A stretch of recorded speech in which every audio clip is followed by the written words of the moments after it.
AK-47 നിന്ന് trigger അമർത്തുമ്പോൾ പായുന്ന വെടിയുണ്ടകൾ പോലെയാണ് സ്പോർട്സ് ഫോട്ടോഗ്രാഫി എന്നാണ് പല കാഴ്ചക്കാരുടെയും ധാരണ. ലക്ഷ്യത്തിലെത്താത്ത വെടിയുണ്ടയ്ക്ക് എന്ത് പ്രസക്തിയാണുള്ളത്? ഞാൻ അറിയാതെ ലക്ഷ്യത്തിലെത്തിപ്പോയ ഒരു വെടിയുണ്ടയെക്കുറിച്ച്, ഒരു ചിത്രത്തെക്കുറിച്ചാണ് ഇന്നത്തെ കഥ. Story behind my pictures. എൻ്റെ ചിത്രങ്ങൾക്ക് പിന്നിലെ കഥകളിലേക്ക് സ്വാഗതം.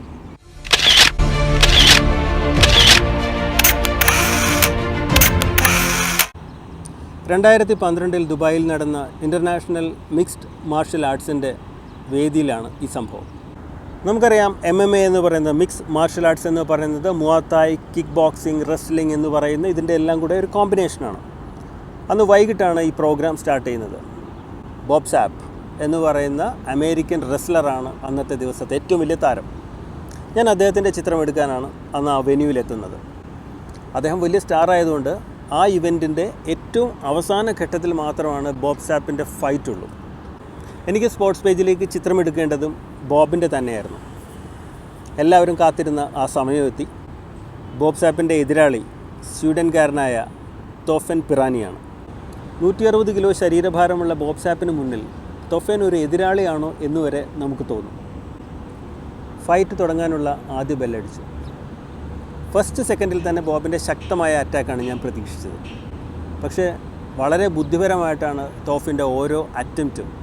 വളരെ ശക്തനായ ബോബിൻ്റെ ആം പവറിൻ്റെ പഞ്ചും അതിൻ്റെ ശക്തിയും അറിയാത്ത എതിരാളികൾ വളരെ കുറവായിരുന്നു എന്ന് തന്നെ പറയാം. അതുകൊണ്ട് തന്നെ ബോബിൻ്റെ ആം റേഞ്ചിലേക്ക് എത്താതെ ഫൈറ്റ് ചെയ്യാനായിരുന്നു ടൊഫൻ്റെ നീക്കം. ബോബ് സാപ്പിൻ്റെ പഴയ മത്സരങ്ങൾ കണ്ടിട്ടുള്ളവർക്ക് അറിയാം, എതിരാളികളുടെ കിക്ക് ഏറ്റിട്ടാണ് റിങ്ങിൽ പലപ്പോഴും അടിതെറ്റി ഇത്ര ശക്തനായ ബോബ് സാപ്പ് റിങ്ങിൽ വീഴാറ്. ബോബ് സാപ്പിൻ്റെ പവർ ബാങ്ക് എന്ന എതിരാളികൾ കരുതുന്ന അദ്ദേഹത്തിൻ്റെ കൈയുടെ റേഞ്ചിൽ അടുത്തുപോലും വരാതെ ടിഫൻ ആദ്യം മനോഹരമായി അദ്ദേഹത്തെ കിക്ക് ചെയ്തുകൊണ്ടിരിക്കുകയാണ്. ആ പോരാട്ടത്തിനൊരു സൗന്ദര്യം ഉണ്ടായിരുന്നു. ആദ്യ റൗണ്ട് അവസാനിച്ച് കഴിഞ്ഞപ്പോഴാണ് എനിക്ക് മനസ്സിലായത്, കൊള്ളാവുന്ന ഒരൊറ്റ ആക്ഷൻ ചിത്രം പോലും എൻ്റെ കയ്യിലില്ല. കാരണം ഫസ്റ്റ് റൗണ്ടിൽ മുഴുവൻ സംഭവിച്ചിരുന്നത് കാലുകൊണ്ടുള്ള കിക്കാണ്.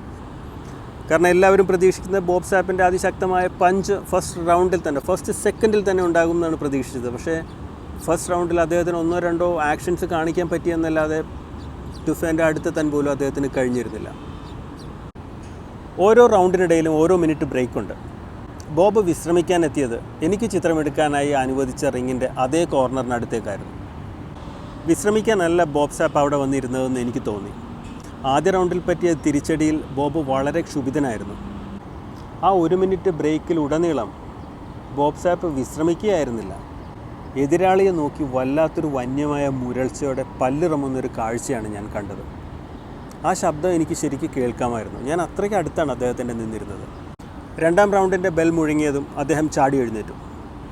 രണ്ടാം റൗണ്ട് ആരംഭിക്കുമ്പോൾ ബോബ് സാപ്പിന് പറ്റിയ അബദ്ധം ആദ്യ സെക്കൻഡിൽ തന്നെ അദ്ദേഹം തിരുത്തും എന്നാണ് ഞാൻ കരുതിയത്.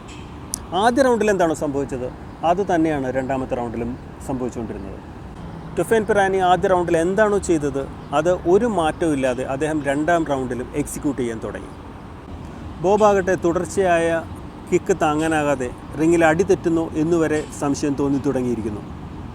പിന്നീട് എനിക്ക് തോന്നി, പഞ്ചിന് വേണ്ടി മാത്രം നിന്നാൽ ആക്ഷൻ ചിത്രങ്ങൾ കിട്ടില്ല എന്നെനിക്കൊരു സംശയം തോന്നി. കാരണം രണ്ടാമത്തെ റൗണ്ട് തുടങ്ങിക്കഴിഞ്ഞിട്ടും പഞ്ച് ചെയ്യാനുള്ള ഒരു അവസരം പോലും ടുഫേൻ ബോബ് സാപ്പിന് കൊടുക്കുന്നുണ്ടായിരുന്നില്ല. ഈ കിക്കുകൾക്ക് വലിയ ആക്ഷനൊന്നും ഉണ്ടായിരുന്നില്ലെങ്കിലും ഞാൻ 3-4 ചിത്രങ്ങൾ എടുത്തു. ബോബ് സാപ്പ് ചെറുതായി ഡിഫൻസ് മോഡിലേക്ക് വന്നതുപോലെ എനിക്ക് തോന്നി. ആ അവസരം മുതലെടുത്തുകൊണ്ട് ടുഫാൻ വളരെ ശക്തമായി കിക്ക് ചെയ്യുന്ന ഒരു ചിത്രം കൂടെ ഞാൻ ക്ലിക്ക് ചെയ്തു. അടുത്ത സെക്കൻഡിൽ ഒരു അലർച്ചയോടെ കോർണറിലേക്ക് വീഴുന്ന ടൊഫാനെയാണ് ഞാൻ കണ്ടത്. റിങ്ങിലേക്ക് കോച്ചും മെഡിക്കൽ ടീമും എല്ലാം ഓടിയെത്തി. അല്പം നിമിഷങ്ങൾക്ക് ശേഷം അനൗൺസ്മെൻ്റ് എത്തി, ടുഫാൻ്റെ കാലിനേറ്റ പരിക്കുമായി ഇനി മത്സരിക്കാനാവില്ല, അദ്ദേഹം മത്സരത്തിൽ നിന്ന് പിന്മാറുകയാണ്. അതുകൊണ്ട് തന്നെ ബോബ് സാപ്പിനെ വിജയിയായി പ്രഖ്യാപിക്കുന്നു. കാര്യങ്ങൾ എത്ര പെട്ടെന്നാണ് മാറി മറിഞ്ഞത്. ഇത്തരം അവസരങ്ങളിൽ ഒരു സ്പോർട്സ് ഫോട്ടോഗ്രാഫർ നേരിടുന്ന പ്രതിസന്ധി, വിജയിച്ച ആളിൻ്റെ ആക്ഷൻ ചിത്രമുണ്ടോ? ഇല്ല. കാരണം അദ്ദേഹം ശക്തമായ പഞ്ചുകളൊന്നും ചെയ്യാൻ അദ്ദേഹത്തിന് അവസരം കിട്ടിയിരുന്നില്ല. തോറ്റയാളിൻ്റെ കിക്കോ, അതിന് ആക്ഷൻ സാധ്യതകളില്ലെന്ന് കരുതി അതിൻ്റെ ചിത്രം എടുത്തിട്ടുമില്ല. ആക്ഷൻ ചിത്രത്തിന് ഒരു സാധ്യതയില്ല എന്ന് കരുതിയ ആ കിക്ക് എത്ര പെട്ടെന്നാണ് അത് ഷോട്ട് ഓഫ് ദ ഡേ ആയിട്ട് മാറിയത്. ഭാഗ്യവശാൽ എനിക്ക് 1-2 ചിത്രങ്ങൾ ആ കിക്കിൻ്റേത് എടുക്കാൻ തോന്നിയതുകൊണ്ട് അത്യാവശ്യം എനിക്കന്ന് സർവൈവ് ചെയ്ത് ഞാൻ രക്ഷപ്പെട്ടു. സത്യത്തിൽ ടൊഫിൻ ചെയ്ത കിക്ക് എതിരാളിയോടായിരുന്നില്ല, എൻ്റെ മുൻ ധാരണകൾക്ക് നേരെ, എൻ്റെ കാഴ്ചപ്പാടുകൾക്ക് നേരെയുള്ള ഒരു കിക്കായിട്ടാണ് എനിക്ക് തോന്നിയത്. മുൻവിധിയോടെ കാഴ്ചകളെ കാണാൻ ശ്രമിക്കരുതെന്നും ചിന്തകളെ കെട്ടിയിടരുതെന്നും എന്നെ ഒരിക്കൽ കൂടി പഠിപ്പിച്ചു.